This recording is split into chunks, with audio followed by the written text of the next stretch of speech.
अस्मदीय जीवनधाम जीवन सर्वस्व प्रातःस्मरणीय परम वंदनीय श्री श्रील गुरु महाराजेर आतुल आतुल चरणार बिंदे पराध्य कोटि दंडवत प्रणति।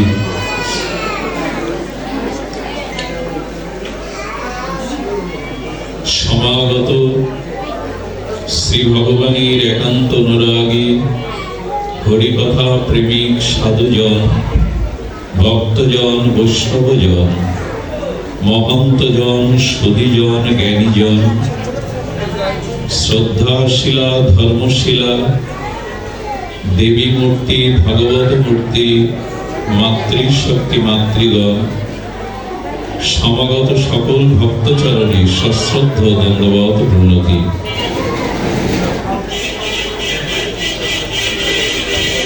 सुधीजन मोघाशा मोघ कर्मान्न मोघ ज्ञान विचेतसा राक्षसी आसुरीश्चैव राक्षसी आसुरीश्चैव प्रकृतिं मोहिनीं श्रुत्वा। सुधीजन मानुष आज अनेक बड़ फ्लैट बा घर निर्माण करे किन्तु मानुषेर सुविश्रामेर समय नाई। मानुष आज अनेक अर्थ सम्पद रोजगार करे किन्तु मानसिक शांति नाई। मानुष 2 लाख टाका दिए शयनेर खाट किनते पारे किन्तु घुम किनते पारे ना। ए कथा बलार अर्थ हलो एई যে মানুষের ঐকান্তিক স্থিতি শান্তি আত্মকল্যাণ বা মানুষ সত্য সুন্দরের পূজারী কখন হয়ে ওঠে, তার জীবন তার কর্ম তার চিন্তা চেতনা কখন ব্যক্ত হয় আর কখন সফল হয়, এই প্রসঙ্গে ভাগবত কি বলছেন? मोघाशा मोघ कर्मान्न मोघ ज्ञान विचेतसा। সেই ব্যক্তির আশা বৃথা, জ্ঞান বৃথা, কর্ম বৃথা। তার ভাবনা তার প্রবৃত্তি আসরিক ভাবশ্রিতা। কেন? যিনি যার জীবনে ভগবত ভজনকে বহুমানন করে গ্রহণ করেননি, যিনি ভগবত বা ভগবান সম্পর্কে তত্ত্বত আর অনুভূতির দ্বারা জানার চেষ্টা করেননি, তার কর্ম বৃথা, তার জ্ঞান বৃথা, তার জীবন সর্বাংশে ব্যর্থ এবং ব্যথাময়। দেবশ্রীপাদ নারদ বলেছেন, যজ জ্ঞাতা, ভগবানকে জানো, যজ জ্ঞাতা শান্তিম যজ জ্ঞাতা রমন্তিম যজ জ্ঞাতা আত্মরমংশ। খুব ধ্যান দিয়ে শুনুন, কোলাহলে ভাগবত অনুভব করা যাবে না। শুধু তত্ত্বত ভগবানকে অনুভূতির দ্বারা জানলেই আপনি শান্তি পাবেন, প্রেম পাবেন, আত্মরাম আত্মসুখ অনুভব করবেন। শুধুমাত্র জানলেই, যজ জ্ঞাতা। কি অপূর্ব শব্দ দিয়েছেন, যজ জ্ঞাতা, ভগবানকে জানো, শ্রীগুরু তত্ত্বকে জানো। এইটি তত্ত্বত অনুভূতির দ্বারা জ্ঞাত হলে, জানতে পারলেই তুমি শান্তি পাবে, ভক্তি পাবে, প্রেম পাবে। না জানতে পারলে তোমার সকল জীবনে বৃথা। দেখুন, জ্ঞাতামান ভগবানকে জানলেই প্রেম ভক্তি হবে, জীবন সত্য সুন্দর মঙ্গলময় আনন্দময় হবে বলে, হ্যাঁ জানলেই হবে। তবে জানাটা কেমন সেটি আমাদের আচার্যগণ ব্যাখ্যা করেছেন। জ্ঞাতমাং শান্তিমিচ্ছতি। গীতা ভগবান বলছেন যে জানলেই শান্তি পাবে, জানলেই প্রেম পাবে। তবে কেমন করে? কোন বস্তুর তত্ত্বত মহিমা না জানলে সেই বস্তুর প্রতি আপনার অনাদর বুদ্ধি, ক্ষুদ্র বুদ্ধি আসবে। কোন বস্তুকে তত্ত্বত পরিপূর্ণ জানলেই সেই বস্তুর মহিমা ব্যক্ত হয়, আপনার কাছে গুরুত্ব আসে। লক্ষ্য করুন তো, এক শ্রীগুরু মহারাজ তার শিষ্যকে একটা মুক্তা দিলেন, মূল্যবান দুষ্প্রাপ্য বহু মূল্যবান মুক্তা দিয়ে বললেন, এটা বাজারে নিয়ে যাও আর বাজারে বিভিন্ন পেশার মানুষের কাছে গিয়ে এর মূল্য নির্ধারণ করো। তো ধ্যান দিয়ে শুনুন। তো শিষ্যটি গুরু আজ্ঞাবাহী হয়ে সেই মহামূল্যবান দুষ্প্রাপ্য মুক্তটি এক সবজির দোকানে নিয়ে গেছে। তো আলু পটল বেচা সবজির দোকানদার বলছে, এটা চকচক করছে, আমার মেয়েটা খেলতে পারবে, আমি 2 কিলো বেগুন দেবো আপনাকে। মুক্তার মূল্য কি 2 কেজি বেগুন? কিন্তু সবজি বেচা ব্যক্তি কি মুক্তা চিনবে? ওই বস্তুর মূল্যায়ন, ওই বস্তুর মহিমা জ্ঞাত হবে? মুদিখানা দোকানে গেলেন, বললেন বস্তুটা সাধারণ মনে হচ্ছে না, কাচের টুকরো মনে হচ্ছে না, মূল্যবানই মনে হবে, এর বিনিময়ে আপনি কি দেবেন? বলে 2 বস্তা চাল 1 বস্তা আটা নিয়ে যান। বললেন ঠিক আছে, আমি আরো একটু নির্ণয় করি। এরপরে তিনি জহুরির কাছে গেলেন, যিনি প্রকৃত জহুরি, স্বর্ণের দোকানে। সেখানে গিয়ে সে বললেন, কেন পরীক্ষা নিতে এসছেন আমার? আরে আমার দোকানে যা সম্পদ আছে, সোনা দানা হীরা আছে, এই 10 বার বিক্রি করলে এর মূল্যায়ন হবে না, এ তো হীরা, মহামূল্যবান। বস্তু একই, অনুভব সবার একই, গুরুত্ব সবাইকে এক দিল। এমনি ভগবানকে যিনি তত্ত্ব তো জেনেছেন, অনুভূতির দ্বারা জেনেছেন। অনুভূতি কাকে বলে? আমরা পাঠ শুনলাম, অমেদ্য পূর্ণা গির্মি জাল সংকুলে স্বভাব দুর্গন্ধে বিনিন্দিতান্তরে রমন্তি মূর্খ বিরমন্তি পণ্ডিতা। ভাগবত বলছেন এই দেহটা রক্ত মাংসের আর অমেদ্য পূর্ণ, মল মূত্র নাড়ি ভুঁড়ি মাংস হাড্ডি দিয়ে গড়া। চামড়াটা তুলে ফেললে এই বস্তুগুলোর দিকে কারো আসক্তি সৌন্দর্য বোধ হবে না। আচ্ছা, এটা আপনি শুনলেন, শুনেই কি দেহের প্রতি আমাদের আসক্তি গেল? চামড়াটা তুলে নিলেই যে বস্তুগুলো আমার দেহের মধ্যে আছে, কি কি আছে? মাংস আছে, হাড় আছে, নাড়ি ভুঁড়ি আছে, মলমূত্র আছে আমাদের বর্তমানে। আর এগুলি আলাদা আলাদা করে দেখলে কারো আসক্তি আসার কথা? এই হাড় মাংস মল মূত্র নাড়ি ভুঁড়ি স্পর্শ করলে তো হাতটা 10 বার ধুবেন আপনি। কিন্তু এই কথা যে শুনলাম, এর উপলব্ধি এলো তো? উপলব্ধিটা কেমন জানেন? ভাগবত শুনে যেতে যেতে দেখলেন নদীর তরঙ্গে একটা লাশ, সদ্য মৃত্যুবরণ করা একটা লাশ ভেসে উঠেছে। কিন্তু 2-4 দিন এই শ্মশানের ভূমিতে ওই লাশটি থাকতে থাকতে পচে গলে অসংখ্য পোকা, বিভৎস রূপ আপনি দেখলেন। অসংখ্য পোকায় ভরা, গলে গলে পড়ছে, বিভৎস মূর্তি। আর তার দুর্গন্ধ আপনার নাসিকা দিয়ে ভেতরে গেলেই আপনার বমনের উপক্রম হলো। বাড়ি গিয়ে স্ত্রীকে বললেন, এখন আহার দিও না, এখন আমি খেতে পারবো না। ভাগবতে শুনেছিলেন যে দেহটা পচা গলা, আর ওই লাশটার পচা গলা অসংখ্য কৃমিকীট দুর্গন্ধ বিভৎসতা দেখে আপনার একটা অনুভূতি হলো, এই দেহ। ডাক্তারদের মেডিকেল পাস করার পরে যারা সার্জারি বিভাগে যায়, এদের লাশ কাটা ঘরে যেতে হয়। লাশ কাটা ঘরে গেলে দেখা যায় দেহের কি পরিণতি। সে যুবরাজ হোক, সুন্দরী যুবতী হোক, ওইখানে 2-1 মাস থাকলে সেই লাশ কাটা ঘরে ওই লাশটা চিড়লে তার মধ্যে যে কি বিভৎস ডাক্তারদের অনেক পরীক্ষা দিতে হয়, এই জন্য বিভৎসতা বোঝা যায়। তো এইটা ওই যে পচা গলা অসংখ্য কীটবিকীটময় দুর্গন্ধ লাশটা দেখে অনুভূতি হলো মানুষের শরীরে এই পরিণতি। তখন আর খাওয়া ভালো লাগছে না, রুচি আসছে না, এর নাম অনুভূতি।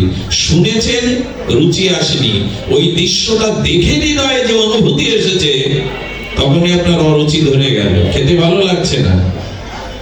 অনুভূতি না এলে, এরকম 1000 বছর ধরে বললে আর শুনলে ভগবানের প্রতি আপনার আসক্তি, মমতা, প্রীতি এগুলি আসবে না। এই জন্য বস্তু ধর্মকে তত্ত্ব তো না জানলে, তার মহিমাকে সম্পূর্ণরূপে জ্ঞাত না হলে আমাদের জীবনে শান্তিও আসবে না, প্রেম ভক্তিও প্রাপ্তি আসবে না। জ্ঞাতমান শান্তি মিষ্ছতি। জানো তত্ত্ব তো ভগবানকে জানো। আর জানলে কি হবে? বললেন ভবতি সম্মহ। যদি ভগবানকে তত্ত্ব তো জানেন, দেখবেন কি হবে, তার ভিতরে ভাবাবেশ আসবে। ভাবাবেশ কেমন জানেন? সুখ বা দুঃখ, দুঃখানুভূতি বা আনন্দ অনুভূতির একটা সীমা আছে। দৃষ্টান্তে বলা হয়েছে, এক ব্যক্তিকে থানায় লাঠি দিয়ে পিটানো হচ্ছে, তো 2-10 বার আঘাত পেতে পেতে মানুষটা নির্জীব হয়ে গেল। এর নাম মূর্ছা, অচেতন হয়ে গেল, যায় কিনা? অবশ্য কারো কারো 10 ঘা দিলে অচেতন হয়, কেউ বা 1 ঘাইতে অচেতন হয়। অচেতন হয় কিনা? আবার আনন্দেরও একটা সীমা আছে। বেদনা বা দুঃখের একটা সীমা পার করলে সে মূর্ছিত হয়ে যায়। আবার আনন্দেরও একটা সীমা আছে, আনন্দটা সেই সীমা পার করলে সেও মূর্ছিত হয়ে যায়। রমতি। তেমন ভগবানকে জানলে, অনুভূতির দ্বারা উপাসনা করলে সুখের এমন একটা পরম সীমা আছে, সেখানে সুখ আর আপনার হৃদয়ে ধরবে না, আপনি আনন্দে সমাধিস্থ হয়ে যাবেন, মূর্ছিত হয়ে যাবেন। দুঃখের যেমন সীমা আছে, আনন্দেরও সীমা আছে। তো ভগবানকে জানলে, ভগবানের নামামৃত, সঙ্গামৃত, প্রসাদামৃতে যদি আস্বাদন হয়, আনন্দটা এমন এক জায়গায় পৌঁছে যায়, আনন্দ আর ধরে না, আপনি আনন্দে সমাধিস্থ হয়ে পড়েন। এটা সাধকদের দেহে হয়। আর ভগবানকে জানলে আত্মরমণ হয়। আত্মার ভিতরে রমতি অর্থাৎ রমণ সুখ আসে। এ রমণ প্রকৃতি পুরুষের রমণ নয়, নারী পুরুষের রমণ নয়। আত্মাতে ভগবত অনুভূতি বিরাজ করলে সেই স্নিগ্ধ, কেবলা, নির্মলা, নির্মল প্রীতি প্রেম যদি হৃদয়ে প্রবেশ করে, তখনই আত্মা রমণ করতে থাকে। আত্মা পরম আনন্দ উদ্ভাসিত হয়ে ওঠে। আর এগুলির জন্য প্রয়োজন ভগবানকে তত্ত্বত জানা, শ্রীগুরু তত্ত্বকে তত্ত্বত জানা। জীবন সত্য সুন্দরময় কখন হবে? আগেই আমি শুরুতেই বলেছি, বড় ফ্ল্যাট বাড়ি করতে পারেন, কিন্তু বিশ্রাম ঠিক ঠিক হবে কিনা এটা সন্দেহ আছে। বহু টাকা রোজগার করতে পারেন, মানসিক শান্তি পাবেন কিনা এই প্রশ্ন সবার উত্তর দেওয়া যাবে না, কারণ যায় না। আর ভালো দামি খাট কিনলেও ঘুম কিনতে পারবেন না। 10 লাখ টাকার খাট থাকলেই ঘুম পাবেন এমন নয়। এই জন্য ভগবানকে জানাতে হবে সাধনার পথে, ভজনের পথে। আর এই সাধন বা ভজনের পথে আমাদের প্রেম, আমাদের আত্মরমণ, আমাদের সত্য সুন্দর সহজ হয়ে ওঠার পেছনে যে বাধাগুলি, সেগুলি এখন আমাদের শুনতে হবে। কোথায় বাধা? সদ্গুরুদেব পেয়েছি, হরিনাম পেয়েছি, বৃন্দাবন পেয়েছি, নবদ্বীপ তত্ত্ব পেয়েছি, প্রসাদ তত্ত্ব পেয়েছি, তুলসী তত্ত্ব পেয়েছি, হরিকথা তত্ত্ব পেয়েছি। বাধাটা কোথায় তাহলে? এই প্রেম রাজ্যে, এই রমণ রাজ্যে, এই জীবনকে সত্য সুন্দর সহজ করার অন্তরায়টা কোথায়? এটা সাধক পথে প্রত্যেককেই জানতে হবে। আসুন আমরা বাধাটা আগে শুনি, প্রতিকূলটা আগে শুনি। এই কৃষ্ণ ভজনে, এই প্রেম প্রাপ্তিতে অন্তরায় কোথায়, বাধাটা কোথায়? আকাশে চন্দ্র উদ্ভাসিত আছে, পূর্ণিমার চন্দ্র উঠেছে, এক ফালি মেঘ এসে আর সেই কিরণকে ঢেকে দিয়েছে। আমাদের সেই আত্মরমণ, আমাদের সেই আত্মানন্দ কে ঢেকে দিল? অন্তরায় কোথায়? আসলে রূপ গোস্বামী পাদ পদ্মের আমরা তার দিব্য অনুভূতিতে, মহাপ্রভুর বিশেষ কৃপাতে জানতে চেষ্টা করি আমাদের বাধা কোথায়। যারা জ্ঞানী, যারা ভক্তি পথের, প্রগতি পথের যাত্রী, এই 5টি বাধা তাদেরকে অতিক্রম করতে হবে। প্রথম বাধা হলো ব্যর্থ ভাষণ। খুব ধ্যান দিয়ে শুনতে হবে, পারলে হৃদয়ে লিখে নিন। প্রথম বাধা হলো ব্যর্থ ভাষণ। ভাষণ মানে ব্যর্থ বা বৃথা কথা। দ্বিতীয় হলো কি? ব্যর্থ দর্শন। আমরা যা চোখে দেখি, চোখ সমান তো আমরা আমাদের দেখতে হয়। ব্যর্থ দর্শন, ব্যর্থ শ্রবণ, ব্যর্থ ভ্রমণ আর ব্যর্থ চিন্তন, এই 5টি হলো প্রেম ভক্তি উৎকর্ষতার পথে বাধা। আবার বলি, ব্যর্থ ভাষণ, ব্যর্থ দর্শন, ব্যর্থ শ্রবণ, ব্যর্থ ভ্রমণ এবং ব্যর্থ চিন্তন। প্রথমে বলি ব্যর্থ চিন্তন কাকে বলে। খুব ধ্যান দিন, জগতে কিছু প্রাণী আছে তারা নিজের শাবককেই খেয়ে ফেলে, আছে না? সাপিনী তার বাচ্চাকে খেয়ে ফেলে, বাঘিনী মাঝে মাঝে তার বাচ্চাকে খেয়ে ফেলে। নিজের গর্ভে ধারণ করা স্নেহ প্রীতির বস্তুকেও খেয়ে ফেলে, আছে কিনা এমন প্রাণী জগতে? তেমনি শুনে রাখুন, ভগবত চিন্তা, সৎ চিন্তা, অপরের মঙ্গল চিন্তা ব্যতীত যদি এ জগতের কুচিন্তা এবং অসৎ চিন্তা, ভগবত বিরুদ্ধ চিন্তা আপনার মধ্যে আসে, তবে সেই চিন্তায় আপনাকে খেয়ে ফেলবে। এই ব্যর্থ চিন্তা যে কত ক্ষতি করছে মানুষের মনোবিকারের, মানুষের স্খলনের, পতনের মূল কারণ হলো তার চিত্তে ব্যর্থ চিন্তা। আমরা খোঁজ রাখি না, কারণ মন শূন্য থাকে না, মন সবসময় কোনো না কোনো বিষয় কেন্দ্র করে তার অনুরণন হতে থাকে, চিন্তন হতে থাকে। তেমনি ব্যর্থ চিন্তা যতদিন আপনার চিত্তে আসে, ততদিন ওই চিন্তায় আপনাকে গ্রাস করে খেয়ে ফেলবে। আরে চিতা তো মৃতকে খায়, চিতার আগুন কাকে খায়? মৃতকে খায়। কিন্তু ব্যর্থ চিন্তন জীবিতকেও করে করে খেয়ে ফেলে। তো ব্যর্থ চিন্তাটা দূর হবে কি করে? বলেন, ভগবানের নাম, ভগবানের লীলার, ভগবানের স্বরূপ চিন্তা যখন মনকে দেবেন, তখনই ব্যর্থ চিন্তার হাত থেকে আপনি মুক্তি পাবেন। এখন আপনারা হরি কথা শুনছেন, তাই না? এখন মনের ভিতরে ব্যর্থ চিন্তা আসছে তো, কুচিন্তাটা আসছে তো।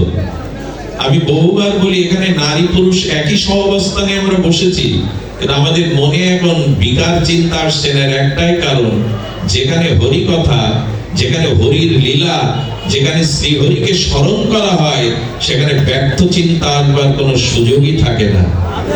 ব্যর্থ চিন্তাগুলো সেখানে আসতে পারে না। এই জন্য ভগবান বলছেন, নিত্য নিরন্তর আমাকে স্মরণ করো, তস্মাৎ সর্বেষু কালেষু মামনুস্মর। করি কি আমরা? কি করি রাত দিন চিন্তা? আমাদের চিন্তায় তো অসুস্থ হয়ে পড়ছে মানুষ। বলেন, এই ব্যর্থ চিন্তাকে বাদ দাও।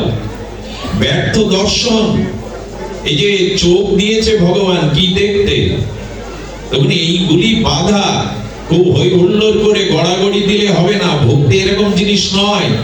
ভগবানকে তত্ত্ব তো জানুন, অনুভূতির দ্বারা জানুন, তবে সংশয় কেটে যাবে, আধার কেটে যাবে, কুয়াশা কেটে যাবে।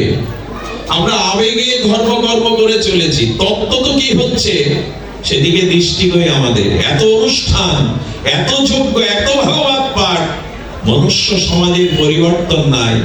মানসিক আত্মিক কল্যাণ, মানুষের মনুষ্যত্ব, মানবতা, এর জাগরণ নাই। তার কারণে এইগুলি, এর কারণে এইগুলি আমরা অন্তরায়গুলো দূর করি না। অনুষ্ঠান করতে হয়, ভাগবত করতে হয়, 15 দিন ব্যাপী, মাস ব্যাপী করে চলেছি। কাজের কাজ কি হলো? না হওয়ার কারণগুলোই রূপ গোস্বামী জানাচ্ছেন। ব্যর্থ দর্শন বন্ধ করো। ব্যর্থ দর্শন বলতে, বিশ্বাস করুন, এই ভাগবত কথা আগামীকাল সকালে যদি কোন শ্রোতাকে বলা হয়, কি শুনে এলে 10 মিনিট বলো আমায়, অনেকে স্মরণ থাকবে না। আপনি লক্ষ্য করবেন, আজকে শ্রী ভগবানের শ্রীমন্দিরে ভগবানকে কি পোশাক পরানো হয়েছে, শৃঙ্গার করা হয়েছে, এটা 2 দিন পর আপনার মনে থাকবে না। কিন্তু জীবনের কোনো অশ্লীল দৃশ্য যা আপনি দেখেছেন, ওটা 10 বছরেও ভুলেন না। অনেকেই ভুলতে পারে না। এর কারণ কি?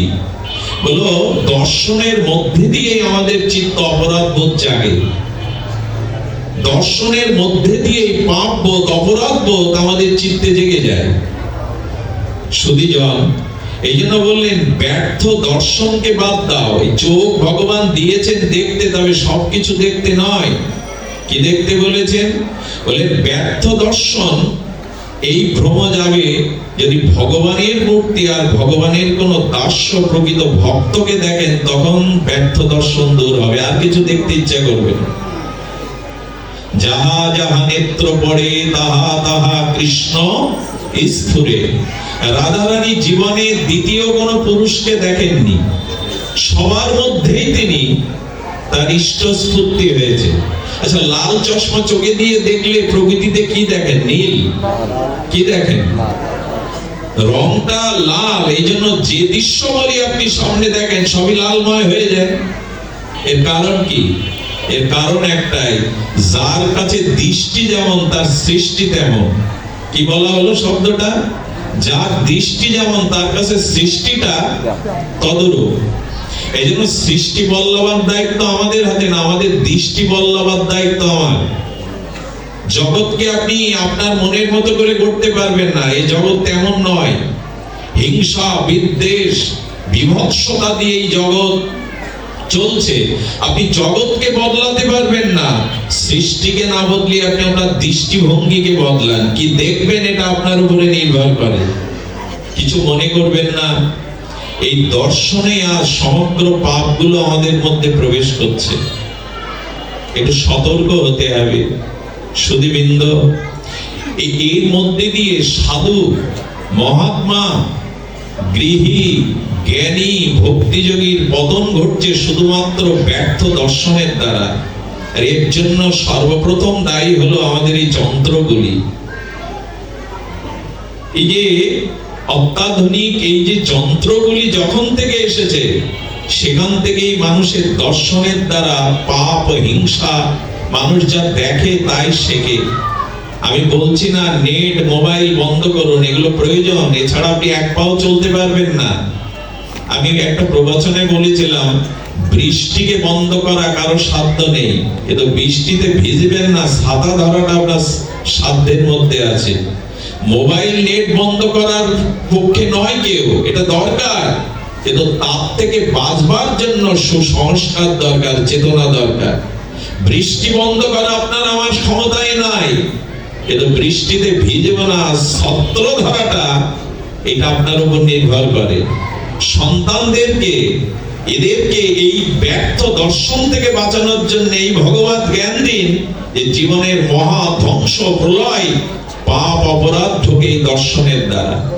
বিজ্ঞানীরা এখন চিন্তা করছে, সমাজ বিজ্ঞানীরা, যে 12 বা 16 বছরের আগে সন্তানদের হাতে এই জিনিসগুলো দেওয়া উচিত নয়। আর আমাদেরও একটা কেমন ব্যাধি হয়ে গেছে। ভগবান শ্রীকৃষ্ণ তার প্রিয় রাধা নামময় মুরলী শোয়ার সময়, শয়নের সময় বুকে করে রাখতেন। বাঁশি না, আমরাও শয়নে রেখে দিই, তবে বাঁশি না। আমরাও এখন ঘুমের মধ্যেও বুকে করে রেখে দিই। এই জিনিসটা প্রয়োজন বলে ব্যর্থ দর্শনের দ্বারা পতন ঘটে যাচ্ছে। একদিন ভাগবত দিয়ে শীতলাবাড়ি কি করবেন? 10 দিন ভাগবত দিয়ে, যেখানে 24 ঘন্টা থাকি আমরা, সেখানে কি দেখছি আমরা? সুধীজন, ব্যর্থ দর্শন দূর করতে গেলে আপনাকে ভগবান এবং ভগবানের প্রিয় ভক্তকে দর্শন করতে হবে। কি বলেছেন গৌড়ী আচার্য? দর্শনে পবিত্র করো এই তোমার গুণ।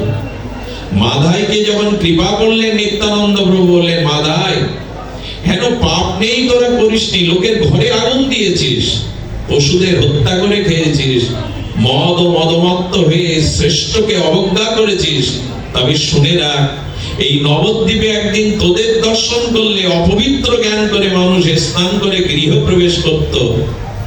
তুই মহাপ্রভুর কৃপা পেলি, প্রেম পেলি, একদিন তোদের দর্শন করলে মানুষ আর গঙ্গা স্নানের কথা মনে করবে না, কারণ তোদের দর্শনেই মানুষ পবিত্র হবে। বৈষ্ণবকে দর্শন করুন, ভগবানের বিগ্রহকে দর্শন করুন। এই সৌন্দর্য দ্বারা ব্যর্থ দর্শন দূর হবে। ব্যর্থ ভাষণ কি করে দূর হবে? কথাগুলি খুব ধ্যানযোগ্য কথা, মনোযোগ দিয়ে শুনতে হবে। সুধীজন, এই ব্যর্থ ভাষণ যেটা আমরা বলছি, এই বৃথা কথা আমাদের জীবনে সব থেকে ভগবান বিরুদ্ধ ভাবনার জন্ম দেয়। বৃথা কথা বলতে হয়। আমার এই শব্দ কেন প্রয়োজন? আচ্ছা, পৃথিবীতে যদি শব্দ বা ভাষা ভগবান না দিত কি হতো? শব্দ তুলে দিন পৃথিবী থেকে, পৃথিবী চলবে না, থেমে দাঁড়াবে। ভাষা কাকে বলে? শব্দ বা ভাষা কাকে বলে? আমার হৃদয়ের অনুভূতিগুলো আপনার হৃদয়ে প্রকাশের যে বাহন, তাকে বলে ভাষা। আমার হৃদয়ের ভাবনাগুলি আপনার হৃদয়ে প্রকাশের জন্য যা বহন করে, সেই বাহনকেই বলে ভাষা। পৃথিবীর প্রত্যেকটি প্রাণীর ভাষা আছে, প্রত্যেকটি জীবের আছে তাদের মতো করে। পিপিলিকা মাঝে মাঝে মুখে মুখ দিয়ে ওদের ভাষায় কথা বলে, আর ওর বুঝতে পারে চিনিটা কোথায় আছে, দল বেঁধে যায়। ভাষা প্রত্যেক প্রাণীর আছে, আপনি আমি বুঝি না, ঈশ্বর জানেন, সর্বজ্ঞ জানেন। তেমনি অতি ব্যর্থ ভাষণ দূর করতে হবে। বৃথা কথা, বৃথা ভাষণ, এগুলো ত্যাগ করুন। এত বক বক করে লাভ নেই জীবনে। ঠাকুর মশাই বলেছেন, আন কথা না বলিব, আন কথা না শুনিব, সকলেই করিব পরমার্থ। এগুলো 100 বার যদি আমি উচ্চারণ করি মন্ত্রের মতো মনে হবে, পুরানো মনে হবে না। প্রেম ভক্তির মহারাজ ঠাকুর নরোত্তমের অনুভূতি দিয়ে গড়া, ভজন রস দিয়ে গড়া, যে আন কথা বলো না, আন কথা শোনা এবং বলার মধ্যে দিয়েই ভক্তির অন্তরায় এসে যাবে, প্রেমের অন্তরায় এসে যাবে। কইকেই মাকে মন্থরার দুটি কথায় আগুন জ্বালিয়ে দিল। রামকে 14 বছরের বনবাস, দশরথের মৃত্যু, নিজের বৈধব্য, সব ওই মন্থরার দুটো আন কথার মধ্যে ঘটে গেল। রাম বনে না গেলে দশরথ মরতো না, আর দশরথ মৃত্যুবরণ না করলে কৌশল্যা সুমিত্রাকে বিধবা হতে হতো না। এতগুলো ঘটনা ঘটে গেল শুধু আন কথা শোনার কারণে।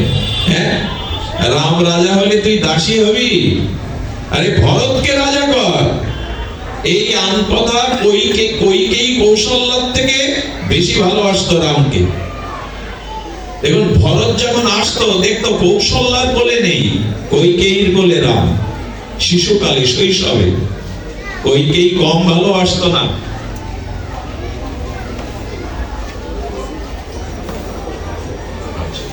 কম ভালোবাসতো না, এই জন্য আন কথা যেই কানে গেল।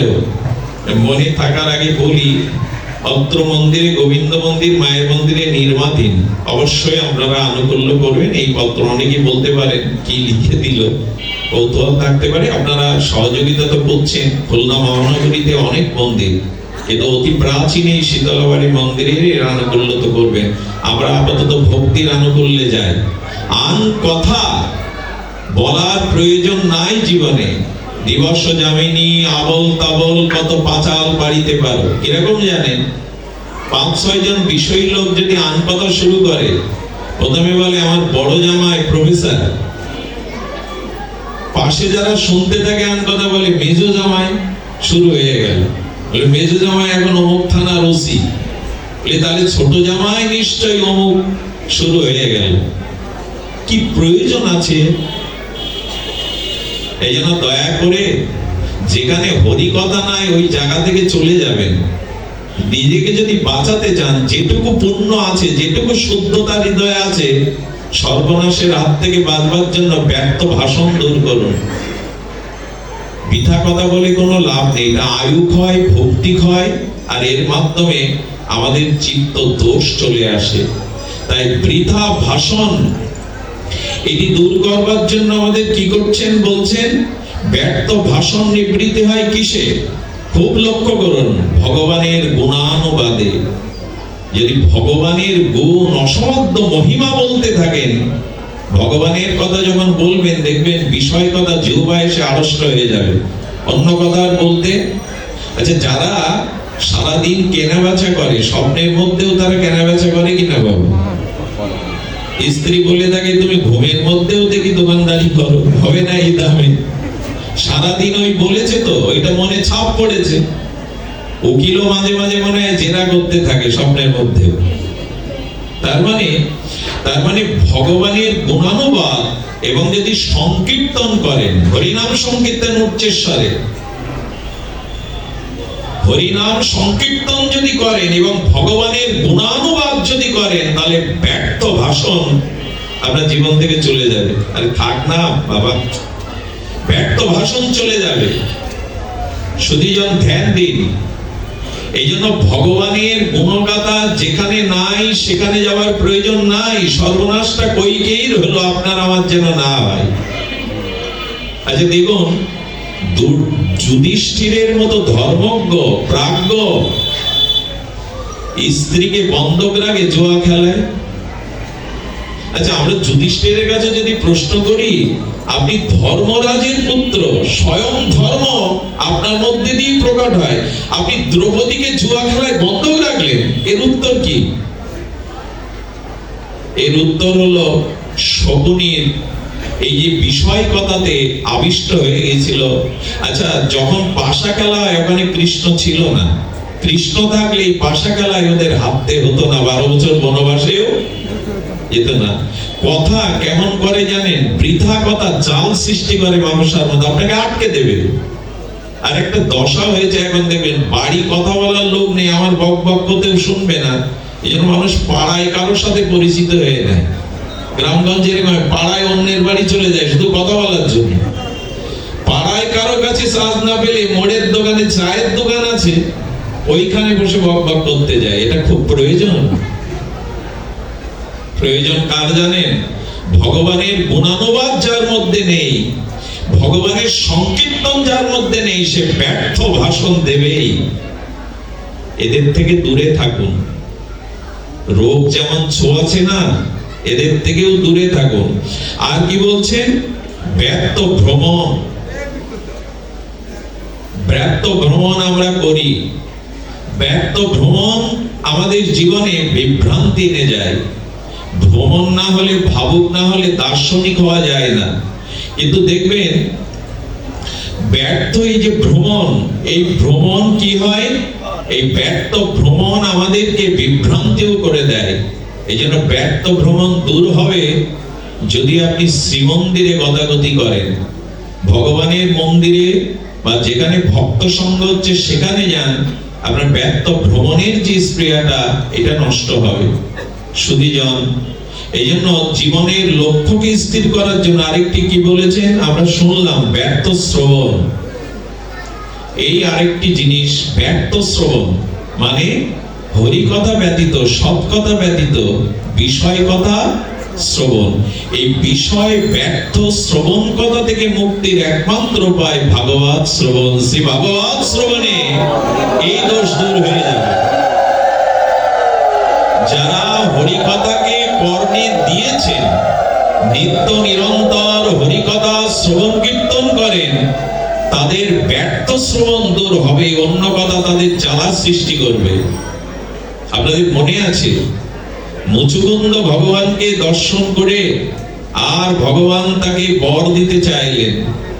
মুচুকুন্দ ভগবানকে বলছেন, প্রভু যদি বর দিতে হয় আমাকে 10,000 কান দেন। 10,000? কেউ কখনো ভগবানের কাছে কান বর চায়? ভগবান একটু স্মিত হাসলেন, আনন্দে বললেন, মুচুকুন্দ এত বছর তপস্যা করলে, ভজন করলে, আমাকে প্রসন্ন করলে, বর কান চাইছো কেন? বলে, প্রভু তোমার কথা 2 কর্ণ শুনে পিপাসা মেটে না। আমার মনে হয় 10,000 কর্ণ যদি দিতে, তোমার অসমগ্র মাধুর্যময় গুণগাথা শ্রবণ করে আমার কর্ণ তৃপ্ত হতো।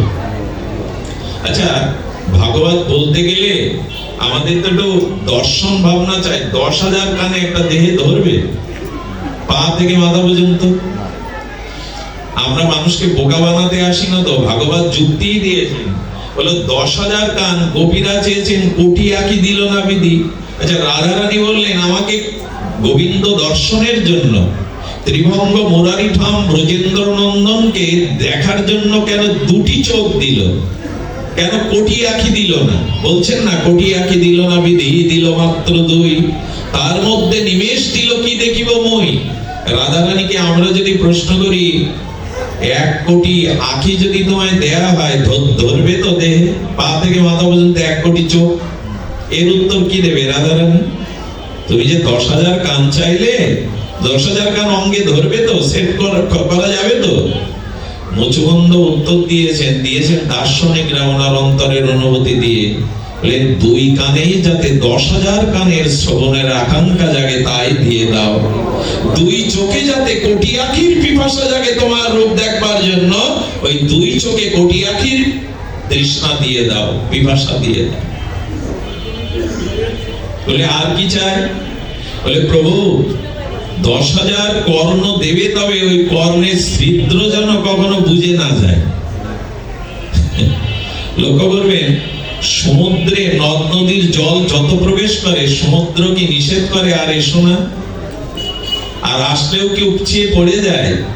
সমস্ত নদ নদীর প্রবাহগুলো সমুদ্রে গিয়ে মিশে যায়, সমুদ্র তা ধারণ করে। আর মুচুকুন্দ বললেন, প্রভু আমার কর্ণের ছিদ্রটা সমুদ্রের মতো করে দাও, অনন্ত জন্মও যদি তোমার নাম রূপ লীলা শুনি যেন তা পূর্ণ না হয়, সমুদ্রের মতো যেন তা অপূর্ণই থাকে। এই জন্য বললেন হরিকথা শুনুন। হরিকথা আজকাল ভালো লাগে। আমরা দেখলি মুসলিমদের হালকাতাতে আমাদের গ্রামগঞ্জে ওয়াজ বাজায়, এখন এটা হচ্ছে অনেকেই হরিকথা বাজায়। আমরা এটা ভালো লাগছে, ভাগবতের একটা জয় জয়কার, হরিকথা মাইকে বাজায় মানুষ হালকাতার সময়। অনেকেই মর্নিং ওয়ার্কে বেরিয়ে মোবাইলের পাঠটা শুনতে শুনতে যায়, শ্রী গুরুদেবের বা মহাত্মা, এগুলো ভালো অভ্যাস। একটা কথা আপনার কর্ণে দিয়ে যাবে তো আপনার কর্ণের রোগ সেরে যাবে। আমাদের কানের একটা রোগ আছে মা, অনন্ত জন্ম হরিকথা কানে যায়নি, এই জন্য বিষয় কথাতে মধু ঢালে, আর হরিকথা শুনতে শুনতে ওই রোগটা দূর হয়। তখন আর হরিকথা ছাড়া ব্যর্থ কোনো কথা, ব্যর্থ কোনো শ্রবণ আমাদের কানে আর আসে না। সুধীবৃন্দ, এই জন্য এই পাঁচটি দ্বারা আমাদের চিন্তা করতে হবে যাতে আমরা মুক্ত হতে পারি। এগুলো অন্তরায়, এগুলো ভক্তির প্রধানতম অন্তরায়।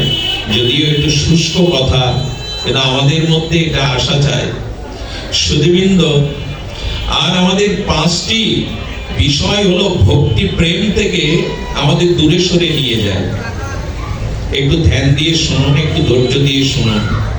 আমাদের জীবনে কিছুটা সাত্বিকতা, কিছুটা ভক্তি, কিছুটা প্রেম কিঞ্চিত হলেও, সিন্ধু থেকে বিন্দু হলেও আমাদের মধ্যে আসে, নাহলে আপনারা ভাগবতে আসেননি। হরিকথাতে শ্রীমন্দিরে নিজের কাজ ফেলে, শৈত প্রবাহ ছেড়ে, বিনোদন ছেড়ে, গৃহ স্ত্রী পুত্র ছেড়ে এখানে আসেননি। কিন্তু প্রেম ভক্তিটাও মাঝে মাঝে শিথিল হয়ে যায়। প্রেম ভক্তিটাও মাঝে মাঝে আমার জীবনে অধরা বা অন্তরায় হয়ে যায়। এর কারণ শুনুন পাঁচটি। এগুলো সব গোস্বামীবাদের কথা।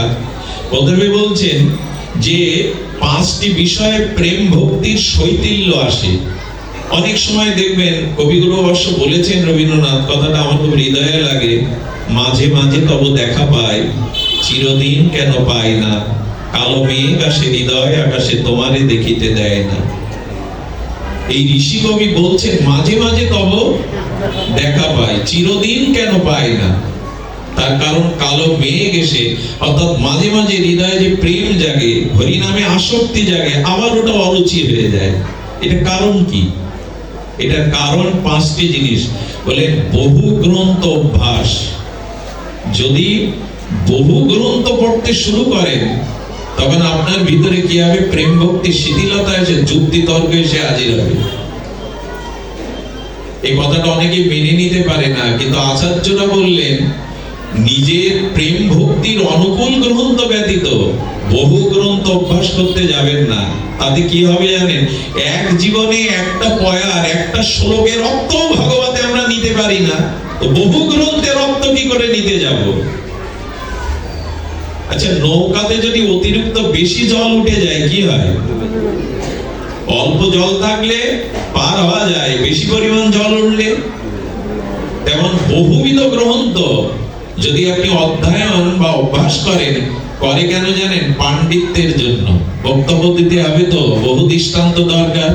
আর এই বক্তব্য পাণ্ডিত নিজের বিজ্ঞাপন প্রচার করতে গিয়ে, ভালো বক্তা হতে গিয়ে, বহু গ্রন্থের অভ্যাস করতে গিয়ে ভক্তির 12টা বেজে যায়, পাণ্ডিত্যটা এসে হাজির হয়। এই জন্য স্বজাতীয় গুরু অনুমোদিত সম্প্রদায় ভুক্ত গ্রন্থ পাঠ করো। বহু গ্রন্থ পাঠ করার সাথে সাথে আর আমাদের জীবনে ভক্তির মাঝে মাঝে অরুচি এসে যাবে। ভক্তিতে অরুচি নাই কিন্তু এসে যাবে, জ্ঞান বৈরাগ্য দূরে সরে যাবে। আর হলো বিষয়ী পুরুষের, বিষয়ী মানুষের সঙ্গ করা, তাতে ওই যে আড়াল হয়ে দাঁড়াবে। আমার হৃদয়ের শুদ্ধ ভাবনা, শুদ্ধ যুগল চিন্তা, অর্থাৎ বহির্মুখ পুরুষের বা বহির্মুখ স্ত্রীর সঙ্গ করা। এটা কথার মাধ্যমে হোক, দর্শনের মাধ্যমে, সঙ্গের মাধ্যমে, যারা বহির্মুখ, যারা অন্তর্মুখী নয়, এদের সঙ্গ করার সাথে সাথে আপনার ভিতরে ভক্তির তারতম্য ঘটে যাবে।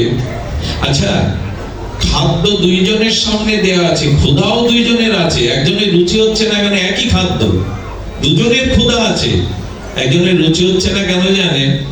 অনেকদিন জড়গ্রস্ত হয়, তার পিত্ত দোষ হয়ে গেছে। পিত্ত দোষ হলে কি হয়? জিহ্বা তিত হয়ে যায়, তাতে ওই সবকিছু খেতে গেলেও তার রুচি হয় না। খাদ্য কিন্তু একই, 56 ব্যঞ্জন, দুইজনের ক্ষুধা আছে, অথচ একজনের রুচি হচ্ছে আর একজনের। হরি নামে কারো চোখে জল আসছে, হরি কথায় কেউ নিজেকে হারিয়ে ফেলছে, আবার কারো ঘুম আসছে, জীবনী আসছে, ঘড়ির দিকে তাকাচ্ছে, বাড়ি ফেরার তাগিদ অনুভব করছে, রুচি হচ্ছে না কেন? কথা তো একই, ব্যক্তি তো একই। এর কারণ হলো বহির্মুখ মানুষের সঙ্গ যখনই করবেন তখনই রুচি কমে যাবে। খাদ্য একই, ব্যক্তি দুইজন, ক্ষুধাও আছে, কিন্তু যার পিত্ত দোষে দুষ্ট জিহ্বা, তার কাছে ক্ষুধা রুচিকর, খাদ্য রুচিকর হবে না। এই জন্য বলেন বহির্মুখ পুরুষ। বহির্মুখ কারা? যারা ভগবতমুখী নয়। যারা ভগবতমুখী নয়, সেই বহির্মুখ। আমার কি মনে হয় জানেন, শাস্ত্রে বলা আছে যে প্রভু, হিংস্র জীবজন্তু সামনে পড়লেও মানুষ বাঁচতে পারে, কিন্তু বহির্মুখ জীবের সঙ্গ হলে ভক্তি আর রক্ষা করা সম্ভব হয়ে ওঠে না। এর বহু দৃষ্টান্ত শাস্ত্রে আছে। আমরা যেন বহির্মুখ কোনো ব্যক্তির সঙ্গ না করি। আসলে সঙ্গ সংক্রামিত একটা ব্যাধি। যার গায়ে খোসপাসরা হয়, চুলকানি হয়, তার সাথে ওঠা বসা করলে কি হয়? বৃন্দাবনের এক মহাত্মাকে বলছেন, ভক্তি কি করে হয় একটু সহজে বলবেন? ওই সংস্কৃতি মন্ত্র বলে টলে আমি বুঝবো না, মূর্খ। ভক্তি হলো খোসপাসরা যার হয়েছে তার কাছে যাও। চর্মরোগ যার হয়েছে তার পাশে গেলে ওই রোগ তোমার হবে। যার ভক্তি হয়েছে তার সঙ্গ করো, ভক্তি তোমার ভিতরে সংক্রামিত হয়ে যাবে। এই জন্য ভগবত বিমুখ, ভজন বিমুখ এই ব্যক্তির সঙ্গ করবেন না। কিন্তু এখানে কিন্তু ঘৃণা করতে বলা হয়নি, তাকে দোষ দেখতে বলা হয়নি, সঙ্গ করতে নিষেধ করেছে। সম্মান করবেন, নমস্কার দিবেন, কিন্তু তার সঙ্গ করবেন না। এ কথা বলতে গেলে অনেকের মনে আবার প্রশ্ন জাগে, তোমরা তাহলে বৈষ্ণব সমাজ বলো মানুষকে ভালোবাসায় ধর্ম, সবই জীবের প্রতি প্রেম, আবার এই উল্টো কথা বলছো কেন?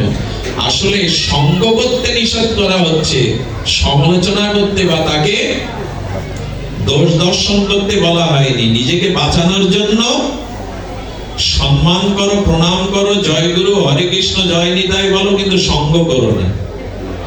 সুধীজন, একবার এক মহাত্মার কাছে এক মা চিঠি লিখেছিলেন, এক গৃহবধূ।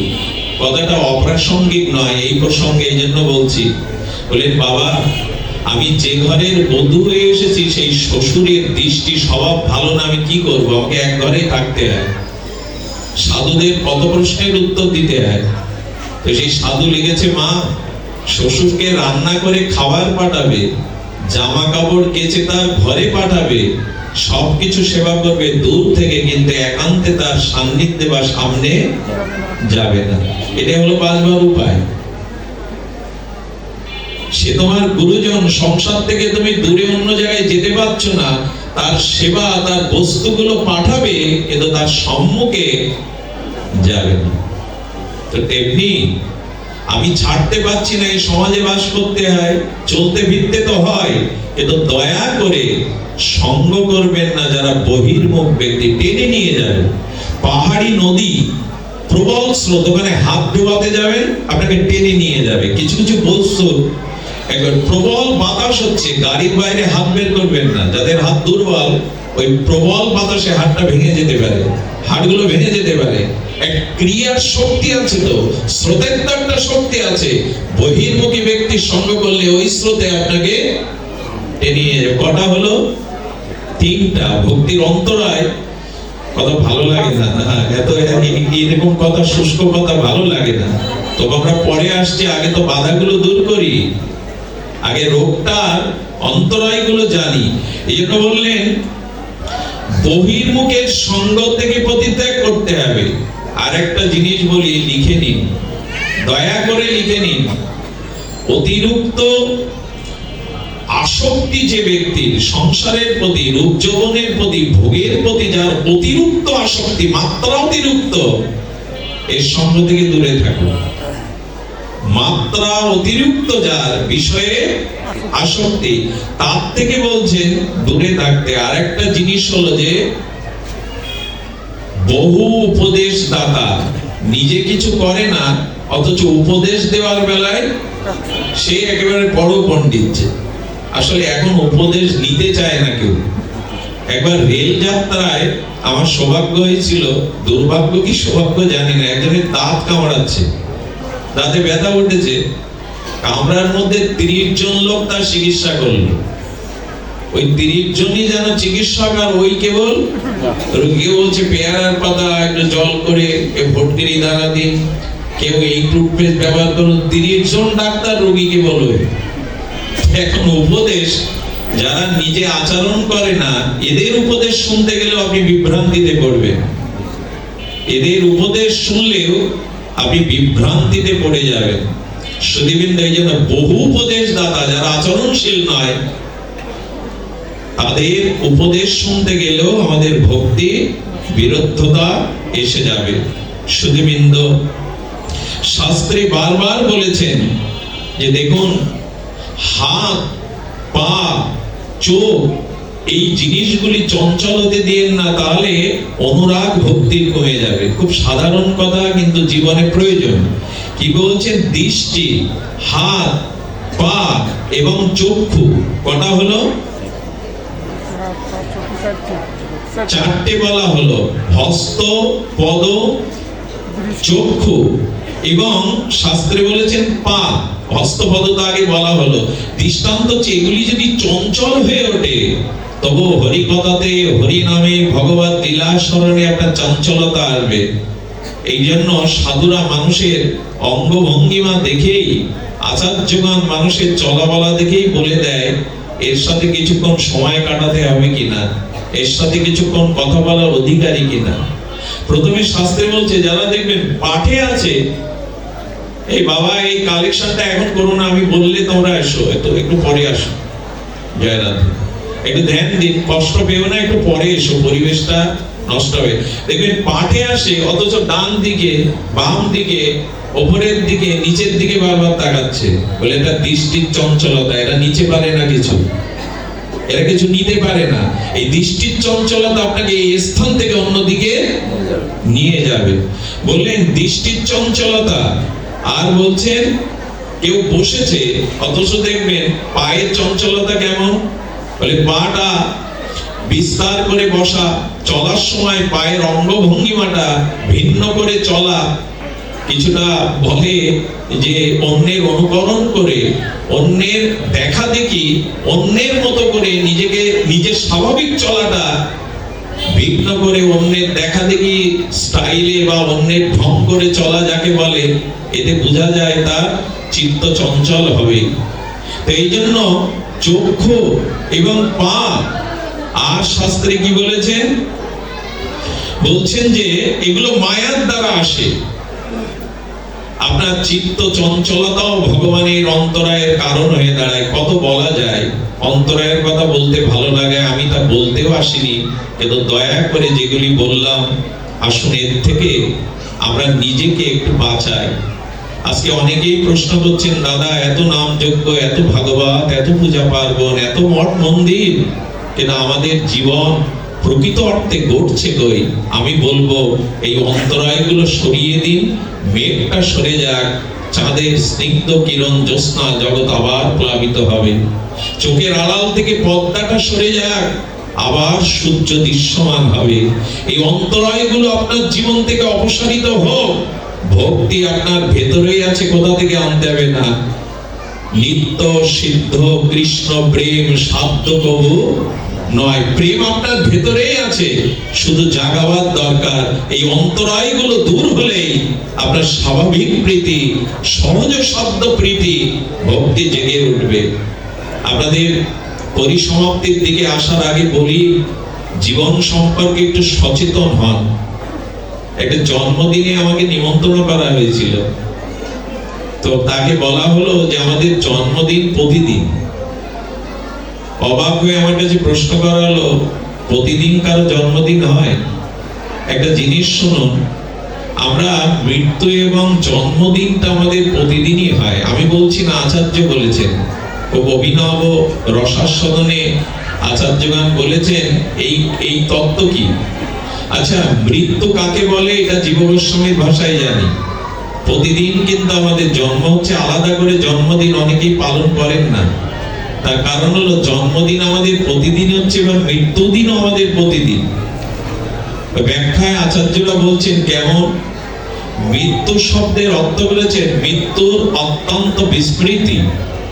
জীব গোস্বামী সন্দর্ভে বলছেন মৃত্যু কাকে বলে, যা পূর্বের সমস্ত স্মৃতি, পূর্বের সবকিছু ভুলিয়ে দেয়, এর নাম হলো মৃত্যু। আপনাদের মনে পড়ে কুরুক্ষেত্রের রণাঙ্গনে অভিমন্যু মারা যাওয়ার পরে অর্জুন বিমর্ষ হয়ে গেছিলেন। অর্জুন গোবিন্দকে বলেছিলেন, প্রভু তুমি সর্বশক্তিমান তত্ত্ব আমার অভিমন্যুকে ফিরিয়ে দাও। অভিমন্যুর আত্মাটাকে ভগবান আহ্বান করেছিলেন। যেমন শিবাসের সন্তানের মধ্যে, মৃতপ্রীতরের মধ্যে মহাপ্রভু তার আত্মা সংযোজন করেছিলেন, ঠিক আত্মাকে অনায়ন করে বলছেন, তোমার পিতা তোমায় ডাকছে, অর্জুন তৃতীয় পাণ্ডব, তুমি ফিরে আসতে চাও? এই আত্মা কি বলেছিল জানেন? আত্মা বলেছে, ওনাকে তো আমি চিনি না, কে আমার পিতা? কিছুক্ষণ আগে মারা গেল অভিমন্যু, অর্জুনকে বলছেন, প্রভু ওনাকে আমি চিনি না, আমি আপনাকে ছাড়া ওনাকে চিনি না, কে পিতা, কে উনি? অর্জুন বলছে, অভিমন্যু আমি তোমার পিতা, তৃতীয় পাণ্ডব অর্জুন। বলে, কোন জন্মে হয়তো ছিলেন আমার পিতা, কিন্তু আমার জানা নেই যে আপনি আমার পিতা। ভগবানকে বলছেন, বলুন পরম পিতা ছাড়া এই জগতে আমার অন্য কেউ আর জানা বোঝার মধ্যে নেই। কোন জন্মে হয়তো উনি আমার পুত্র ছিলেন। অর্জুন এই জ্ঞান বুঝতে পেরে ভগবানকে প্রণাম করে বলল, প্রভু আমি বুঝেছি, জীবিত মৃত কারোর জন্য শোক করা উচিত নয়, কারণ আমি যার জন্য শোক করছি সে আমার কথা ভুলে গেছে। মৃত্যু মানে অত্যন্ত বিস্মৃতি। প্রতিদিন কেন আমাদের মৃত্যু হয় শুনুন, জন্ম হয় কেন শুনুন। আমরা যখন গভীর ঘুমে আচ্ছন্ন হয়ে রাত্রে, তখন কি মনে থাকে কোন স্মৃতি? কে আমি, কে আমার স্ত্রী পুত্র, কোথায় আমি আছি, এই স্মৃতিটাও থাকে কি বাবা? গভীর ঘুমে নিমগ্ন হলে আপনি বুঝতে পারেন আপনি কোথায় আছেন। অথচ সকালে উঠে একবার মনে করতে হয় 2-3 সেকেন্ড যে আমি কোন ঘরে আছি, কোথায় আছি, কে আমি। সুধীজন, এই জন্য প্রতিদিন আমাদের ছোট মৃত্যু হয়, আর একদিন আমাদের বড় মৃত্যু হয়। একেবারে সব ভুলে যাওয়ার নাম হলো বড় মৃত্যু। আর প্রতিদিন ঘুমের মধ্যে যা সবকিছু ভুলে যায়, এটা হলো ছোট মৃত্যু। এই ছোট মৃত্যু আমাদের বড় মৃত্যুর কাছে নিয়ে যায়। মৃত্যু প্রতিদিনই হয়। জন্ম কখন হয়? অপূর্ব দেহ সংযোগ ইতি জন্ম। জীব গোস্বামী বললেন, যখন ঘুম ভেঙে যায় তখন আবার স্মৃতিগুলো, কে আমি, কোথায় আছি, কে আমার, এই স্মৃতি জেগে যায়। এই প্রতিদিন জন্ম এবং প্রতিদিন তোমার মৃত্যু হয়। তুমি এই জন্ম মৃত্যুর সন্ধিক্ষণে কাজের কাজ করে যাচ্ছ তো? মৃত্যু কবে হবে? মৃত্যু নিকটে এলে ভগবানকে ডাকবে, এই কথা বলা যায় এই কথা জানার পরে, এই তত্ত্ব জানার পরে। জন্ম আমাদের হচ্ছে, মৃত্যু আমাদের সন্নিকট হচ্ছে। তবে 4 দিন পরমায়ু হলেও আপনার জীবন সার্থক হয়ে যাবে যদি গোবিন্দ ভজন করে যেতে পারেন, ভগবান ভজন করে যেতে পারেন। 400 বছর কচ্ছপের আয়ু পেয়েও কচ্ছপ ধন্য হয় কি? আরে কুর্ম কচ্ছপ 400 বছর বেঁচে থেকে ওর লাভ কি? ও কি পায়? জীবন সার্থক এবং ব্যর্থ শুধু আয়ুর কারণে হয় না, সময়টা ভজনে কাজে লাগালেই হয়। আয়ুটা সার্থক করুন। শুনুন, সময়টাই জীবন, জীবনটাই সময়। মাঝে মাঝে লেখা থাকে, সময়ের থেকে জীবনের মূল্য থাকে কিনা। কথাটা আমি বহুবার দেখেছি, প্রতিদিন দেখেছি, কিন্তু একটা দার্শনিক কথা আসছে, জীবন আর সময় আলাদা নয়, একই। তার প্রমাণ যদি নিতে চান, আপনারা এখানে আপনারা এখানে সময় দিচ্ছেন 2 ঘন্টা, তাই না? সময় দিচ্ছেন, আমি বলি সময়ের সাথে জীবনটাও দিচ্ছেন। এমন কি হতে পারে যে জীবনটা বাড়ি রেখে সময়টা এখানে এনেছেন আপনি? এরকম কি হয় যে জীবনটা বাড়ি রেখে সময়টা আপনি এখানে কাটাচ্ছেন? অর্থাৎ জীবন আর সময় অঙ্গাঙ্গী ভাবে জড়িত। এই জন্য বললি সৎসঙ্গে সময় দেওয়া মানে হরিকথাতে জীবনও দিচ্ছেন। আমি এই জীবন যদি 10 বছর হয় সার্থক হরিকথা হরি নামে, 400 বছরের কচ্ছপের আয়ু পেলেও, 100 বছর দীর্ঘ আয়ু হলেও সে জীবন সার্থক না। একবার একজন দার্শনিক প্রশ্ন করেছিলেন, আচ্ছা বেশি ঘুমানো ভালো না খারাপ? প্রশ্ন করেছেন, তার নামটা আমি বলছি না, সে অত্যাচারী রাজা ছিল, আমি তার নামটা নিচ্ছি না। তো এক সাধুর কাছে প্রশ্ন করেছিল, বেশি ঘুমানো ভালো না খারাপ? উনি বললেন, কুম্ভকর্ণের মতো মানুষের 6 মাস ঘুমানো ভালো, আর বিভীষণের মতো মানুষের কম ঘুমানোই ভালো। কারণ বিভীষণের দ্বারা জগতের হিত হয়, ভগবত ভক্তি প্রচার হয়, এদের ঘুম কম হওয়া ভালো। কিন্তু 6 মাস ঘুমানো ভালো কেন জানেন? কুম্ভকর্ণ উঠলেই তো ওই রাক্ষস খেয়ে ফেলবে, হাজার হাজার প্রাণীকে অত্যাচার শুরু করবে।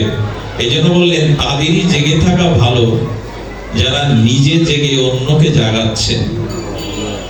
আয়ু 2 দিনই সফল হতে পারে আপনি যদি ভজন করে যান, নিজের আত্ম উন্নয়ন করে যান, নিজের আত্ম কল্যাণ করে যান, তাহলে এই আয়ু সার্থক হবে। আপনার সময়টা কাজে লাগান, প্রতিটি আয়ু, প্রতিটি ক্ষণই আপনার জীবন। এই জন্য জীবন আর সময় আলাদা নয়। সুধীবৃন্দ, সময়কে যদি ভগবান ভজনবিহীন কাটান, এই সময়টাই জীবন ব্যর্থ করে দেবে। আর সময়টা যদি হরি ভজনে, আত্মচিন্তায়, ভগবত চিন্তায় কাটান, তবে এই জীবনটা সফলময় হবে। সুধীবৃন্দ, এই জন্য অনুরোধ করব, সময় ব্যয় করবেন না। সময় এবং জীবন অভিন্ন। এই যে সময় পেয়েছেন, এই যে জীবন পেয়েছেন, সময় আপনি পাবেন। 1000 বছর প্রাণী বেঁচে থাকলে, বৃক্ষ 200 বছর বেঁচে থাকলে কি যায় আসে? কিন্তু যে সংক্ষিপ্ত মনুষ্য জীবনের সময় পেয়েছেন, এটা ভজনে কাজে লাগান, এটা জীবনের আত্মকল্যাণে কাজে লাগান।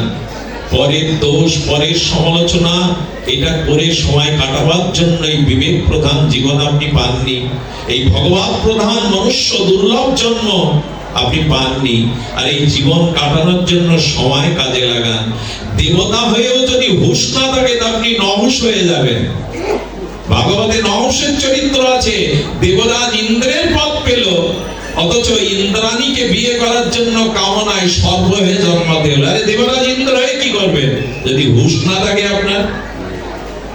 নহুঁশ দেবতার ইন্দ্রের পদে বসেছিল, অথচ শচীর স্ত্রী, ইন্দ্রের স্ত্রী শচী দেবীর দিকে তার কুদৃষ্টি গেল, আর ওতেই তার ঋষিদের অভিশাপে পতন হলো। দেবরাজার ইন্দ্রও লাভ নেই। আমার কি মনে হয় জানেন, সময়কে যদি কাজে না লাগান, তাহলে এই সময় আপনার জীবনে আর বরাদ্দ হবে না। হতে পারে ওই বৃক্ষলতা 84 লক্ষ জনিতে ওই সময় পেয়ে লাভ হবে না, ওখানে ভজন করতে পারবেন না। সুধীবৃন্দ, এই জন্য শাস্ত্র বারবার বললেন, জীবন আর সময় অঙ্গাঙ্গী ভাবে জড়িত। যেটুকু সময় পেয়েছো নিজের উদ্ধারে কাজে লাগাও। বৃথা সময়, বৃথা জীবন। ভগবত ভজন সময়, সার্থক তার জীবন। অল্প সময় হোক, কিন্তু ভজনে কাটান। পরিশেষে আপনাদের এইটুকু নিবেদন করব, ভজন ছাড়া শান্তির বিকল্প কোনো উপায় নাই। ভগবত চরণ আশ্রয় ছাড়া আমাদের কোনো আশ্রয় নাই। আমি অত্যন্ত বিনীত সহকারে অনুরোধের সহিত করজোরে বলবো, অন্যের আশ্রয় ত্যাগ করে ভগবানের আশ্রয় নিন। অন্য সব আশ্রয়কে ত্যাগ করে ভজনের আশ্রয় নিন। এটা ছাড়া জীবন সফলতা আমাদের অন্য কোনো উপায় নেই। কারণ আশ্রয় অন্য কেউ না, ভগবান ব্যতীত। এটাই আমার অন্তিম কথা, বিশ্রাম কথা। অন্তিম মানে বিশ্রাম কথা ভাগবতে শুনুন। কি বললাম? আশ্রয় অন্য কেউ নেই আপনার জীবনে। যদি পিতা আমার আশ্রয় না, অনেকেই প্রশ্ন করেন আমার বাবা আমার আশ্রয় না, আমার জন্মদাতা পিতা আশ্রয় না। আমি বলি পিতা সবসময় সন্তানকে আশ্রয় দেয় না, তা যদি দিত, প্রহ্লাদের মতো পুত্র পেয়েও তাকে হত্যা করার উদ্যত হতো না হিরণ্যকশিপু। হতো কি পিতার কাছে পুত্রের আশ্রয় কি চিরদিনের নিরাপদ? আচ্ছা, মায়ের কাছে, মায়ের থেকে তো স্নেহময়ী জগতে কেউ নেই, বলে মায়ের কাছেও আমাদের প্রকৃত আশ্রয় নেই। এর একটা জিনিস দৃষ্টান্ত দিয়েছে ভগবান, কর্ণের মতো পুত্রকে কুন্তির মতো মহিয়সী নারী ভাসিয়ে দিতে পারে সন্তানকে জলে। মায়ের কাছেও কি প্রকৃত আশ্রয় আমাদের? মা কতদিন রাখবেন আমাকে আশ্রয়ে? একটু ধ্যান দিন। কুন্তি ভাসিয়ে দিল কর্ণকে, জীবনটাই ভাসিয়ে দিল। কর্ণের মতো এত দাতা শিরোমণি, এত বীর্যবর্তা, অর্জুনের থেকে বহুগুণ সর্বাংশে কর্ণের বীরত্ব ছিল। শুধুমাত্র কর্ণের জীবনটা ভাসিয়ে দিল তার মা। মায়ের আজকাল দেখা যায় পত্রপত্রিকায় তো আপনারা পড়েন, পেপারে মোড়ানো একটা জীবন্ত সন্তান পাওয়া গেল, কে ফেলে দেয় তাকে? মায়ের কাছেও প্রকৃত আশ্রয় আমাদের নয়। যদি বলেন বড় ভাইয়ের কাছে, বলো বিভীষণের মতো ভাইকে যে লাথি মেরে তাড়িয়ে দিতে পারে, ভাইয়ের কাছেও আশ্রয় কই? রাবণ তো লাথি মেরেই তাড়িয়ে দিল, কোথায় আশ্রয়? আচ্ছা, স্ত্রী যদি বলে স্বামীর কাছে আমার আশ্রয়? দ্রৌপদী বলল জগৎ দেখে নাও। দ্রৌপদী বলছে পঞ্চ পাণ্ডব আমার সামনেই মুখ নিচু করে বসে, আমার বস্ত্র হরণের দিনে কেউ এগিয়ে আসেনি। বলো জগৎ, স্বামী যদি স্ত্রীর প্রকৃত আশ্রয় হয়, দ্রৌপদী সেদিন হাত তুলে চিৎকার করে বলেছিল, দেখে যাও পঞ্চ পাণ্ডবের মতো স্বামী যার, তাকে বস্ত্রহরণের জন্য কেউ এগিয়ে আসেনি। দ্রৌপদী জানিয়ে দিল, ভগবান ছাড়া প্রকৃত আশ্রয় আমাদের কোথাও নেই, ভগবান ছাড়া কোনো আশ্রয় নেই। এই জন্য গীতার একটি বাণী সমস্ত আচার্যদের এই বাণীটি হৃদয়ে লিখে রেখেছেন, মামেকং শরণং ব্রজ। ভগবান বললেন না, মামেকং, একমাত্র আমার চরণে শরণ নাও। যদি বলেন আমি দেবতাদের আশ্রয় নেব, যদি বলেন আমি দেবতাদের আশ্রয় নেব, টিকবে না, দেবতারাও আমার নন। কি অবস্থা! দেবতাদের আশ্রয়ে টিকে থাকে না, দেবতারাও আমার নন। দেবতারা বলির দ্বারা, রাবণের দ্বারা আর অনেক অসুরের দ্বারা দেবতারাও আশ্রয়চ্যুত হয়েছেন কিনা? আর দেবতাদের আশ্রয়ের কথা কি বলবো? ভগবান কৃষ্ণ একদিন দেবরাজ ইন্দ্রকেই দেখা দিয়েছিলেন। দেবরাজ ইন্দ্রকে বলছে বর চাও। আচ্ছা, গোবিন্দকে সামনে পেলে আপনি কি চাইতেন? ও বলল, আপনি সচিব থেকে সুন্দরী কোন অশ্বরীকে আমায় দেন। সর্বনাশ! কাকে পেল জানেন? মেনকাকে। আর তাকে নিয়ে যাওয়ার পরে গুরুদেব বলছে, কাকে এনেছো? সচি কই তোমার পাশে? বলে, আজ ভগবান দর্শন দিয়েছিলেন, বর দিতে চেয়েছিলেন, একেই নিয়ে আসছি। গুরু বৃহস্পতি মাথায় হাত দিয়ে বলছে, সর্বনাশ! ইন্দ্রের পদে থেকেও সে মেনকা চাইছে, উর্বশী চাইছে, সচি থাকতেও। দয়া করে দেবতাদের কাছে যাবেন, তাদের পূজা পার্বণ করবেন, এটা নিষেধ নয়। যে দেবদেবীর নিন্দা করে তার কৃষ্ণ ভজন বাদ পড়ে যায়, তার ভজন পূর্বজন্মের বর্তমান ধর্ম নষ্ট হয়ে যায়। দেবদেবীর নিন্দা নয়, অর্চন করতে পারেন, কিন্তু অনুরোধ, তাদের কাছে জাগতিক কিছু চাইবেন না, চাইবেন শ্রদ্ধা, প্রেম, ভক্তি, ভগবত ভক্তি। এদের কাছে জাগতিক কিছু চাইতে গেলে ধরা খেয়ে যাবেন, এতে জীবনে শান্তি আসবে না। এই জন্য বললেন দেবতাদেরও আশ্রয় নাই, বলে তাহলে ব্রহ্মার আশ্রয়। আচ্ছা, খুলনাতে কেন, বাংলাদেশে ব্রহ্মার মন্দির দেখেছেন? ভারতবর্ষে একটা আছে, তা বছরে একদিন পূজা হবে। কেন? ব্রহ্মা সৃষ্টিকর্তা, আমাদের প্রজা সৃষ্টি করেছেন, তার পূজা নাই কেন? বলে ব্রহ্মা আমাদের প্রকৃত আশ্রয়দাতা নন। ব্রহ্মার কাছে বেদ দিয়েছিলেন ভগবান, সেই বেদ অসুররা ব্রহ্মার কাছ থেকে ছিনিয়ে নিয়ে গেছিল। অর্থাৎ বেদও রক্ষা করতে ব্রহ্মা এক সময়, আর ব্রহ্মার আয়ু ফুরে গেলে ব্রহ্মাও শেষ হয়ে যায়। এই জন্য ব্রহ্মাও আমাদের আশ্রয় নাই। যদি বলি ভগবান শঙ্কর, হ্যাঁ, এইখানে একটু হিসাব করে কথা বলতে হবে, কারণ বিষ্ণুতে আর ভগবান শিবে কোনো পার্থক্য নাই। কিন্তু শিব ঠাকুরও বলে বসলেন, দেখো আমার আশ্রয়ে যারা আসে তাদের হাত থেকে আমিও মাঝে মাঝে আশ্রয়চ্যুত হয়ে যাই। তাহলে কেমন? বর্ষাসুরের কথা মনে আছে? কঠোর তপস্যা করে হাত কাটে, পা কাটে। শিব ঠাকুর এই কঠোর তপস্যায় দেখা দেওয়ার পরে বললেন, বর চাও। বর্ষাসুর ভয় চাইছে, যার মাথায় হাত দেব সে যেন ছাই হয়ে যায়, ভ্যানিশ হয়ে যায়। যখন তথাস্থ বলেছে, তখন শিব ঠাকুরকে বলছে, আপনি মাথা বাড়ান, আপনার দিয়ে ট্রেনিং শুরু হবে। শিব ঠাকুর তখন দৌড়াচ্ছে, আরে শিব ঠাকুর আশ্রয়ের জন্য তখন দৌড়াচ্ছে, আমাকেই ভ্যানিশ করে দেবে। আসলে উদ্দেশ্য এই বর নিয়ে ওকে শেষ করে পার্বতী আর কৈলাস দখল করবে। শেষে ভগবানের কাছে গিয়ে বললেন, আপনি একটা উপায় করুন। ভগবান এসে তখন কি বলছে জানেন? বললেন, এখন তুমি যে ছুটছো ভগবান শিবের পেছনে, উনি কখন কাকে কি বলেন, আশুতোষ অল্পতে তুষ্ট হয়, আজ একটু পরীক্ষা করে দৌড়াবে তো। বলে, কি পরীক্ষা? বলে, উনি যা বলেছেন তা ঠিক না। আপনি মাথায় হাত দিয়ে দেবেন বলে আমি হাত দিয়ে আর ভ্যানিশ হয়ে যায়। বলে, না না, একটু পরীক্ষা করুন। ভগবান কৌশলে বললে, মাথার এক হাত উপরে হাতটা রাখুন, যদি তাপ লাগে তবে জানবেন অভিশাপ ঠিক। মাথা কি হিটার যে তাপ লাগবে? ভগবান আসলে কৌশল করে বললেন, অভিশাপ থাকলে তাপ লাগবে। ও বলল, তাই তো, এত ছুটছি আর ছুটেও পাচ্ছি না, দেখি না একটু, দেখে তাপ লাগছে না। যেই হাত দিয়েছে ভ্যানিশ। ভগবান শিবকে বললেন, প্রভু যাকে তাকে যাতা বর দিবেন না, আপনার আশ্রয়ও কেড়ে নেবে। আমার বলবার অভিপ্রায় হলো, একমাত্র ভগবত চরণই আমাদের আশ্রয় স্থল। ব্রহ্ম ভুবনালোকা পুনরাবর্তিন সহার্জুন, যেখানেই যাও ফিরে আসতে হবে। যে আমার চরণে আশ্রয় নেয় তাকে আর এই জগতে আসতে হয় না। এই জন্য ভগবত ভজনে ব্রতী হই। আর হবেন এই জন্য, ভগবত আশ্রয় ছাড়া ওকুলে কেউ দাঁড়িয়ে নেই। মৃত্যুর পরে শ্মশানের চিতা জ্বলতে জ্বলতে যেদিন এই পঞ্চত্ব দেহ পঞ্চত্ব মিশে যাবে, কিন্তু আত্মা তো মৃত্যু নাই।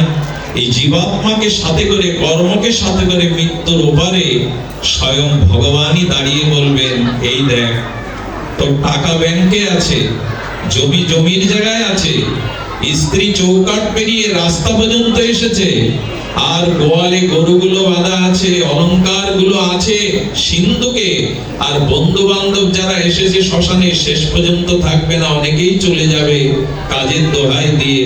তারপরে চিতা পুড়িয়ে দিয়ে আর কেউ ফিরে তাকাবে না। তবে চেয়ে দেখ, আমি এবারে তোর জন্যই কেবল দাঁড়িয়ে আছি, আমি তোর জন্য দাঁড়িয়ে আছি, আর কেউ নেই। দীনবন্ধু হয়ে ভগবান সেদিন হাত বাড়িয়ে বলবেন, আয় ঘরের ছেলে, ঘরে আয়। আমি ছাড়া যে তোর কোনো আশ্রয় নাই, আমি ছাড়া যে তোর দীনবন্ধু হয়ে হাত বাড়িয়ে নিজের কাছে নেওয়ার আর কেউ নাই। আমার সর্বশেষ বিনীত অনুরোধ, এই আশ্রয়তেই যেন আমরা আশ্রয় নেই। দ্বিতীয় কোনো আশ্রয় আমাদের জগতে আশ্রয় দিতে পারবে না। আজ হরি কথা এখানে, আপনাদের মঙ্গল হোক, সকলের কল্যাণ হোক। জয় নিতাই।